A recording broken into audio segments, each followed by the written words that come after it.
the authority of God's word and according to the authority that God has given. By the powers invested in me by the state of North Carolina and as an ordained minister of the gospel, I hereby pronounce you husband and wife.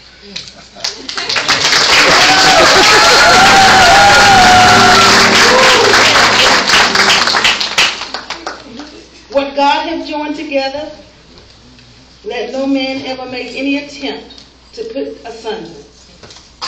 Now, let the first moments of your marriage begin in prayer. To those of you who know the Lord and exercise your throne right to pray.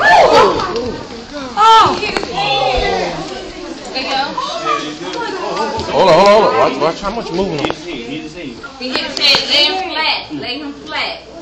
Somebody need to call the ambulance now. He getting paid.